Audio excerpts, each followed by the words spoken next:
शान्ति। राजयोग पाठ्यक्रमको दोस्रो श्रृङ्खलामा यहाँलाई हार्दिक स्वागत छ। अघिल्लो श्रृङ्खलामा हामीले आत्माको वास्तविक परिचय पायौं। जसरी यो शरीरको आफ्नो वास्तविक घर, आफ्नो परिचय र आफू बस्ने देश छ, त्यसरी नै आत्माको पनि आफ्नो वास्तविक परिचय र आफू बस्ने वास्तविक घर छ।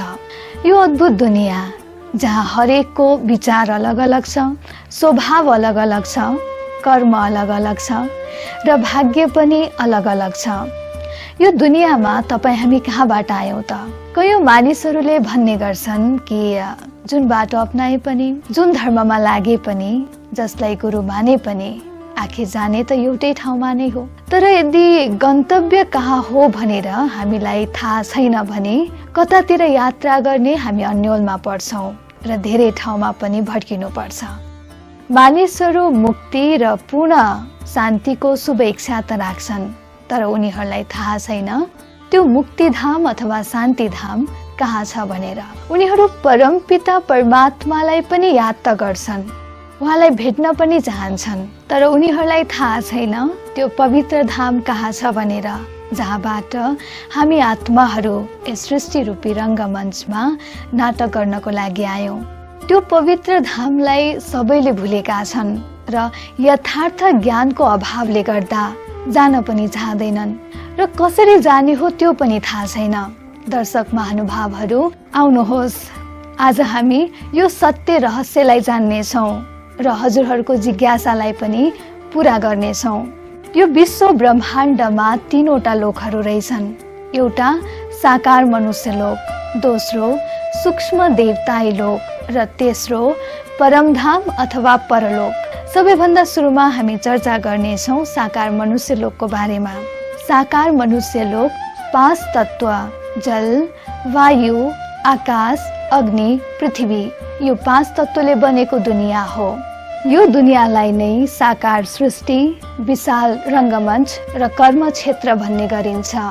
यो सृष्टिमा मानव आत्माले हड्डी र मासुले बनेको साकार विनाशी शरीर धारण गरेर आफ्नो नाटक गर्छ अथवा सुख र दुःखको खेल खेल्छ। आत्माले जस्तो कर्म गर्छ त्यही अनुसारको फल पनि उसले यहाँ नै प्राप्त गर्छ। यो 5 तत्वले बनेको शरीर विनाशी छ र एक दिन 5 तत्वमै गएर विलीन हुन्छ। यो शरीर आत्माको पोसाक हो। आत्माले जस्तो अभिनय गर्छ सोही अनुसारको पोसाक उसले धारण गर्छ। यो लोकमा जन्म मरण, सुख दुःखको खेल चलि नै रहन्छ र यहाँ आवाज पनि हुन्छ, क्रियाकलाप पनि हुन्छ। यो सृष्टि रङ्गमञ्चमा यो विशाल नाटक यसरी नै सदा नै चलिरहन्छ। अब दोस्रो छ सूक्ष्म लोक। यो लोक साकार मनुष्य लोक भन्दा पनि माथि छ। यो आकाश तत्वको दुनियाँ भन्दा पनि धेरै माथि। यो लोकमा जताततै प्रकाश नै प्रकाशले भरिएको छ। यो लोकमा ब्रह्मा, विष्णु, शङ्करको आफू बस्ने अलग अलग स्थान छ। यी देवताहरूको शरीर मानिसहरूको जस्तो 5 तत्वले बनेको हुँदैन, उनीहरूको शरीर प्रकाशले बनेको हुन्छ। यहाँ कर्मको बन्धन हुँदैन, क्रियाकलाप हुन्छ तर आवाज हुँदैन। यहाँ सबै इसाराको भाषा चल्छ। यसलाई फरिस्ताहरूको दुनियाँ पनि भनिन्छ। अब तेस्रो छ परमधाम अथवा परलोक। यो लोक सूक्ष्म वतन भन्दा पनि धेरै माथि छ। अनेक धर्ममा यसलाई अनेक नाम दिएको छ। गीतामा यसलाई परमधाम, मुक्तिधाम अथवा निर्वाण धाम भनिएको छ। मुस्लिम धर्मावलम्बीहरूले 7औं आसमान भनेका छन् भने क्रिस्चियन धर्मावलम्बीहरूले यसलाई हाइएस्ट हेभेनली अबोर्ड भनेका छन्। आखिर जसले जे नाम दिए पनि यो हाम्रो प्यारो घर हो। घर यस्तो स्थान हो जहाँ धेरै नै आनन्द हुन्छ। यो त्यही नै स्थान हो जहाँ परमपिता परमात्मा निवास गर्नुहुन्छ। यहाँ हरेक आत्माहरू सम्पूर्ण मुक्तिको अवस्थामा हुन्छन् र हरेक धर्मका आत्माहरू बस्ने आफ्नो आफ्नो स्थान छ। सम्पूर्ण आत्माहरूको स्थान भन्दा माथि स्वयं निराकार परमज्योति परमपिता परमात्माको स्थान छ। यो लोकमा न आवाज हुन्छ न समयको पाबन्दी। यो लोकमा आत्माहरू शरीरको बन्धन कर्मको बन्धनदेखि अलग हुन्छन्। यहाँ शान्ति नै शान्ति हुन्छ। त्यस शान्ति धामबाट हामी आत्माहरू यो सृष्टि रूपी रङ्गमञ्चमा नाटक गर्नको लागि आयौं र आफ्नो समय अवधि पूरा भएपछि पुनः हामी आत्माहरू त्यो रुहानी दुनियाँमा फर्किएर जान्छौं। विभिन्न परिस्थिति र परीक्षाहरूका कारणले गर्दा मानव आत्माहरू भन्छन् कि भयो यो जीवनदेखि म हार खाइसके, आखिर यो जीवन यस्तै नै रहेछ।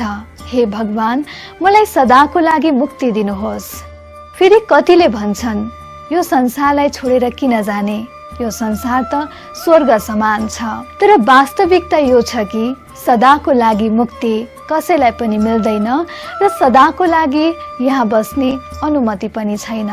जब आत्मा यस सृष्टि रूपी रङ्गमञ्चमा आयो त्यतिखेर ऊ गुण विशेषताले सम्पूर्ण बनेर नै आयो। तर आफ्नो कर्म गर्ने क्रममा उसले विकर्म गर्न थाल्यो र उसले दुःख प्राप्त गर्न थाल्यो अनि परमात्मालाई पुकार्न थाल्यो। हे भगवान, यस धरामा अवतरित हुनुहोस्, आउनुहोस् र हामीलाई यो दुःखबाट छुटाएर लिएर जानुहोस्। गीतामा पनि भनिएको छ यदा यदा हि धर्मस्य। त्यो महावाक्यलाई पूर्ण गर्नको लागि परमपिता शिव परमात्मा यस धरामा अवतरित हुनु भएको छ र हामी सम्पूर्ण आत्माहरूलाई आत्मा शुद्धिकरणको बाटो बताउँदै हुनुहुन्छ। उहाँ भन्दै हुनुहुन्छ खेल अब पूरा भयो, अब घर हिँड। तर मानव आत्माहरू कति त आफ्नो घर परमधाम जान तयार छन् तर कति तयार छैनन्। अब समय पूरा भइसक्यो, चाहेर पनि नचाहेर पनि त्यो आफ्नो प्यारो घर परमधाममा हामीलाई अवश्य जानु नै पर्छ। अब जाने कसरी? हामीले सुन्ने गरेका थियौं नाङ्गे आएको हो नाङ्गे जाने हो। यसको अर्थ रहेछ आत्मा परमधामदेखि बिना अङ्ग, ना अङ्गै बिना शरीर यस धरतीमा आउँछ, गर्भमा प्रवेश गर्छ, उसले जन्म लिन्छ, कर्म गर्छ र त्यो कर्मको भोग पनि उसले यही नै गर्छ। र जब अन्तिम समय हुन्छ उसले आफ्नो देहलाई त्याग गरेर बिना अङ्ग ना अङ्गै यो दुनियाँलाई छोडेर फेरि आफ्नो प्यारो धाम परमधाम जान्छ। उसले जाने बेलामा आफूसँग केही पनि लिएर जाँदैन, तर आत्माले आफूसँग दुईवटा कुरा लिएर जान्छ। त्यो हो संस्कार र कर्मको हिसाब किताब। अब पुनः हाम्रो पुकार सुनेर परमपिता परमात्मा यस धरामा अवतरित हुनु भएको छ। हामीलाई आत्मा शुद्धिको तरिका बताउनुहुन्छ। ज्ञान योगले सजाएर दिव्य गुणहरूले भरपूर बनाउनुहुन्छ। सृष्टिको महाविनाश पश्चात मक्षर सदृश्य हामी आत्माहरूलाई परमधाम लिएर जानुहुन्छ। त्यहाँ आत्माहरू पूर्ण शान्तिमय अवस्थामा रहन्छन्। त्यस समयमा यो सृष्टिमा सत्युगको स्थापना भएको हुन्छ। समय परिवर्तन हुँदै जान्छ। सत्युगदेखि कलियुग आउँछ। कलियुगको अन्तिम समयसम्म पनि आत्माहरू परमधामबाट आउने प्रक्रिया जारी नै रहन्छ। र जब सम्पूर्ण आत्माहरू परमधामदेखि यस धरतीमा आउँछन् तब स्वयं परमपिता शिव परमात्मा पनि यो धरतीमा अवतरित हुनुहुन्छ। विश्व परिवर्तनको लागि उहाँ यस धरामा आएर आत्मा शुद्धिकरण गर्ने तरिका बताउनुहुन्छ। मुक्ति जीवन मुक्तिको बाटो बताउनुहुन्छ। सच्चा सच्चा गीता ज्ञान र राजयोग सिकाउनुहुन्छ। कर्मको गुह्य गतिको बारेमा बताउनुहुन्छ। सृष्टिको आदि मध्य अन्त्यको राज खोल्नुहुन्छ। तर यदि सृष्टिको अन्तिम समयसम्म पनि कुनै आत्माले आफ्नो पाप कर्मको हिसाब किताबलाई चुक्ता गरेको छैन भने उसले धर्मराजको सजाय खानुपर्ने हुन्छ। पाप कर्मको हिसाब किताब चुक्ता गर्ने केवल दुईवटा तरिकाहरू छन्। एउटा हो धर्मराजको सजाय र अर्को हो परमपिता परमात्माको याद। यदि कुनै आत्माले परमपिता परमात्मालाई याद गर्छ भने उसमा शक्ति भरिन्छ। विकर्महरूको बोझा पनि समाप्त हुन्छ। पाप कर्मको खाता पनि बिस्तारै मेटिँदै जान्छ र उसले आफ्नो जन्म जन्मान्तरको भाग्य बनाउँछ। तर यदि आत्माले धर्मराजको सजाय खान्छ भने ऊ कमजोर हुन पुग्छ। आफ्नो घर परमधाम त जान्छ, तर जन्मौं जन्मान्तरको लागि प्रारब्ध गुमाउँछ। महाभारतमा भीष्म पितामहको दृष्टान्त दिएको छ।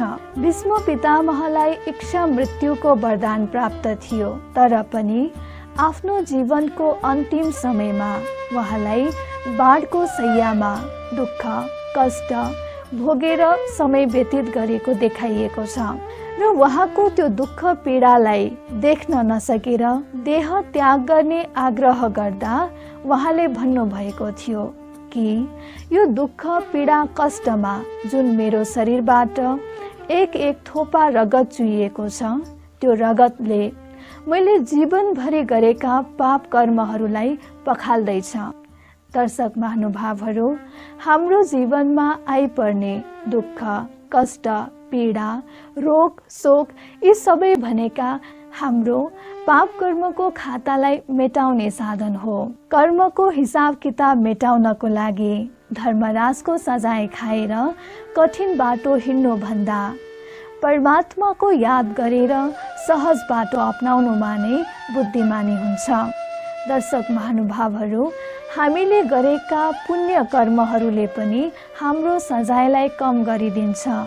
तसर्थ जीवन छँदै हामीले पुण्य कर्मको खातालाई बढाउनु पर्छ। फेरि पछि देह त्याग गरेपछि चाहेर पनि हामीले केही गर्न सक्दैनौँ। धर्मराजपुरीमा हामीले गरेका पाप कर्महरू र पुण्य कर्महरूको साक्षात्कार हुन्छ। त्यस समय हामीले आफूले गरेका पाप कर्महरूबाट विमुख हुन सक्दैनौँ र त्यसको सजायबाट पनि छुट्न सक्दैनौँ। त्यसैले अहिले नै हामीले गर्ने हरेक कर्ममा ध्यान दिनु अति आवश्यक छ। यो चेक गरौँ, कतै मेरो कर्मबाट कसैलाई दुःख त पुगेको छैन। यदि कसैलाई दुःख पुगेको छ भने क्षमा मागौँ र यदि कसैबाट दुःख पाएका छौँ भने क्षमा गरौँ, किनकि यो कर्मको हिसाब किताब धेरै कडा छ। यसले हामीलाई कहीँ गए पनि छोड्दैन। कसैले हामीलाई दुःख दिँदैछ भने उसलाई त्यसको सट्टामा दुःख दिएर आफ्नो कर्मलाई बिगार्नु भन्दा यो सोचौँ कि उसले यो अविनाशी नाटकमा आफ्नो भूमिका निर्वाह गर्दैछ। बदुवा दिनको साटो दुवाए दिउँ। यो अविनाशी नाटकमा सबैको आफ्नो भूमिका छ। जसरी हदको नाटकमा निश्चित भूमिकाको लागि कलाकारहरूलाई परिवर्तन गर्न सकिन्छ अथवा कुनै पनि कलाकारलाई कुनै पनि भूमिका दिन सकिन्छ, तर यो बेहदको नाटक हो। यसमा तपाईँ हामी आत्माहरूको आफ्नो आफ्नो भूमिका छ र निश्चित भूमिका केवल निश्चित आत्माहरूले मात्र निर्वाह गर्न सक्छन्। हरेक आत्मा निश्चित समय लिएर यो सृष्टि रूपी रङ्गमञ्चमा आएको हुन्छ र जब त्यो समय अवधि पूरा हुन्छ उसलाई आफ्नो घर परिवार साथी इष्ट मित्र सबै चिजलाई छोडेर जानै पर्ने हुन्छ। जसरी बसमा यात्रा गर्ने यात्रुहरू एउटै बसमा त हुन्छन्, तर हरेक यात्रुको आफ्नो आफ्नो गन्तव्य हुन्छ। आफ्नो र आफूसँगै बसेको यात्रुको एउटै गन्तव्य हुन्छ भन्ने हुँदैन र जब त्यो साथैमा बसेको यात्रुको पनि गन्तव्य आउँछ अनि ऊ पनि त्यो बसबाट झर्नै पर्छ। हामीले आफूसँगै बसेको यात्रुको गन्तव्यलाई हेरेर आफ्नो गन्तव्य परिवर्तन गर्दैनौँ। हरेकलाई आफ्नो गन्तव्यमा पुग्नै पर्छ। त्यसरी नै जीवन रूपी यो यात्रामा कुन कुन आत्माहरूसँग कुन समय भेट हुने भन्ने कुरा निश्चित छ। जसरी कुनै यात्रु आफ्नो गन्तव्य पूरा भएपछि बसबाट झर्यो भन्दैमा रुने कराउने हामी गर्दैनौँ, त्यसरी नै कुनै आत्माले देहको त्याग गर्यो भन्दैमा रुने कराउने आवश्यकता छैन। मर्नु भनेको अन्त्य होइन, त्यो त सर्नु हो, जसपश्चात आत्माको अस्थायी घर ठेगाना र शरीर परिवर्तन हुन्छ। आत्मा त अजर अमर अविनाशी छ। हामी सम्पूर्ण आत्माहरू उनै निराकार परम ज्योति परमपिता परमात्माका सन्तान एक आपसमा भाइ भाइ हौ। हिन्दू, बौद्ध, मुसलमान यी सबै आत्माका धर्म होइनन्, यो त शरीरको धर्म हो। यदि मैले आफ्नो शरीर एउटा हिन्दूको घरमा प्राप्त गर्छु भने मेरो धर्म हिन्दू बन्न पुग्छ। तर कर्मको हिसाब किताब अनुसार यदि त्यही आत्माले एउटा मुसलमानको घरमा गएर जन्म लिन्छ भने उसको धर्म अटोमेटिकली मुसलमान बन्न पुग्छ। तर आत्माको न कुनै धर्म हुन्छ न कुनै लिङ्ग। अविनाशी नाटकमा यो रहस्यलाई बुझेर खुसीका साथ जीवनयापन गर्नुमा नै जीवनको सार्थकता हुन्छ। आउनुहोस् यो अन्तर जगतको अनुभूति गरौँ सानो राजयोगा मेडिटेसनबाट। ओम शान्ति। म आत्मा निधारको बीच भ्रिकुटीमा चम्किने एउटा अजर अमर अविनाशी चैतन्य सितारा हुँ। यो देहरूपी मन्दिरमा विराजमान छु।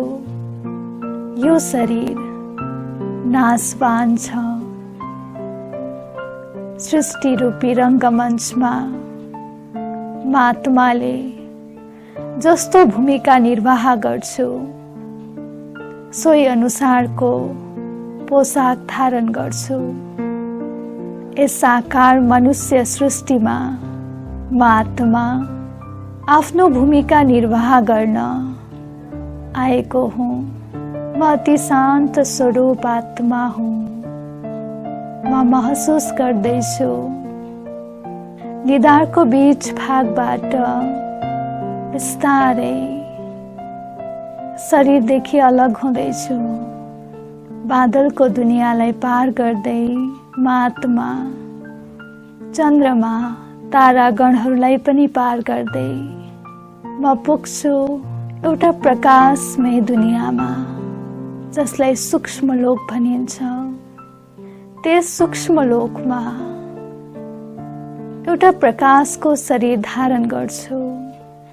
त्यो प्रकाशको शरीरमा अति शान्त अति हल्का महसुस गरिराखेको छु। यस्तो दुनिया जहाँ कुनै आवाज छैन, जहाँ सम्पूर्ण कुरा इशाराको भाषाले चल्छ। अति आनन्द अति शक्तिशाली महसुस गर्दैछु। जताततै प्रकाशै प्रकाशले भरिएको यो दुनिया त्यो प्रकाशको शरीरलाई पनि त्याग गरेर माथि उड्छु र पुग्छु आफ्नो घर परमधाम। यस्तो दुनिया जहाँ जताततै सुनौलो रातो प्रकाशले भरिएको छ।